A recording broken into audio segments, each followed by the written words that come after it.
Okay guys, on to tomorrow's workout. Love this workout. Kind of seems like a lot to go over. It's not really. There's only a few movements, but there's a lot to the workout. So, as written, it's 3 rounds, 20 alternating dumbbell snatches.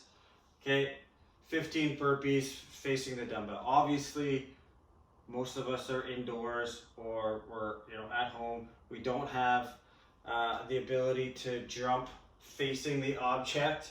Okay, so jumping laterally is totally fine here for the burpees. So 20 alternating dumbbell snatches, 15 burpees over your dumbbell. 3 rounds of that. 2-minute rest. 3 rounds. 20 cals on a machine. Okay, 12 strict handstand push-ups. We'll get to the scales in a second. Okay, so when you're done 3 rounds of that, you get another 2-minute rest. Okay, and we got the bait and switch here. 2 rounds. Okay, 30 dumbbell snatches, 20 burpees, 30 calories on the machine, 20 strict handstand push-ups. So, we'll go over the scales first. Okay, so obviously scales for the snatch. If you do not have a dumbbell but you have a kettlebell, obviously that's a good scale. Otherwise, okay, you can grab a backpack, get some weight in there, and do a ground, okay, to overhead. Also fine. Okay, the weight obviously should be relatively decent weight. Okay, but you should probably be able to do 15 to 20 of those unbroken. Okay, so like 15 to the whole set unbroken. Burpees, obviously, if you don't have the space to jump over something, you just do a regular burpee. Okay, that's an easy enough scale. The second one, calories on the machine and strict handstand push-ups. Obvious scales, guys, for the handstand push-up. If you have a strict handstand push-up but you need a little bit of a lift, okay, to accomplish that, that's totally fine. Okay, scale it there.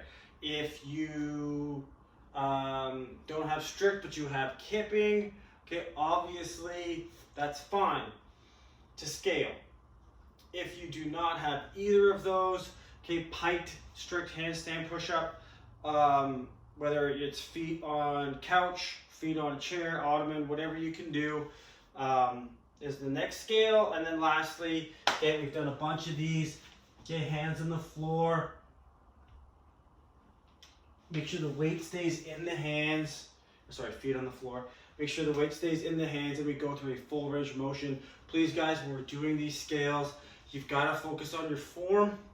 You've got to get full range of motion. For those of you that eventually do want to be able to do a handstand push-up, if your fundamentals aren't good, your basics aren't good, and you can't perform a good-looking handstand push-up with your feet on the ground, you sure as hell can't do it with your feet up against the wall. Okay, so it starts here. Make sure your form is good here. Okay, and then we'll build the strength as we go. Now,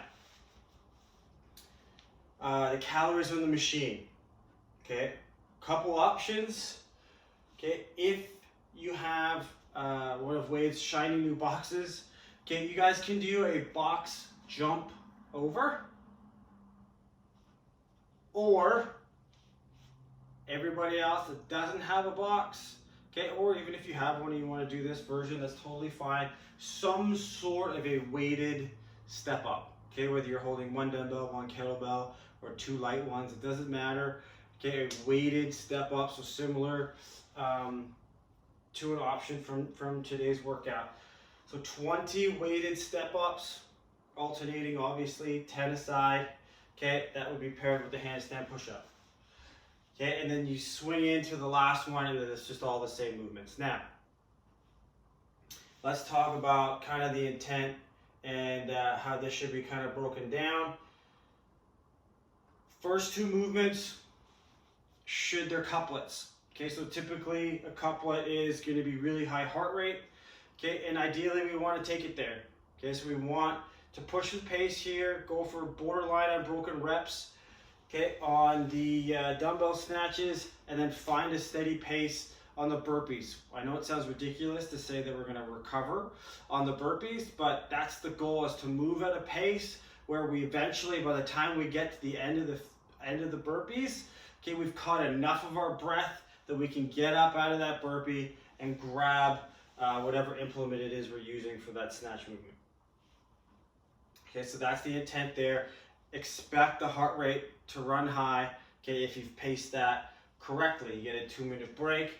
Okay, now, calories on the machine or step-ups, okay, or the box jump overs. Either way, okay, you can be relatively aggressive on whatever version of that you are doing, because, okay, the strict handstand push-ups, okay, there's going to be some muscle fatigue there that is going to, especially after the snatches, that is going to slow you down, and chances are you're not going to be able to do the strict handstand push-ups unbroken. So you're going to get a breather. Okay, aerobically, obviously muscle fatigue is going to be there. Okay, but you're going to get a breather before you have to hop back on the rower. Maybe not necessarily in the first round, but certainly on the second. Okay, or certainly on the second round. So don't worry too much about trying to pace the row. I would go for the row. I'd push that relatively hard. Okay, and then break the handstand push-ups up, whatever version of it that you're doing, smartly. Now, the bait and switch. Okay, now it's 2 rounds, bigger reps, or bigger rep amounts per exercise. Okay, this is where strategy is going to be a little bit more important.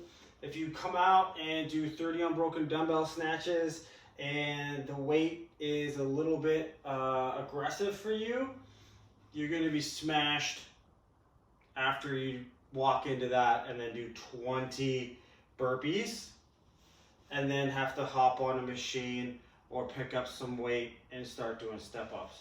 So you have to manage the snatches. Doesn't mean you necessarily can't do them unbroken or do them in big sets, okay, but you may have to slow your pace down, okay, typical style or longer style workout where you really need to start controlling your rep counts in order to not have to take big breaks. Okay, so even if you're doing something in sets of 3, if you're breaking for 5 seconds, 3, break 5 seconds, 3, break 5 seconds, versus somebody that does 20 and breaks for 45 seconds to a minute, because you see it all the time.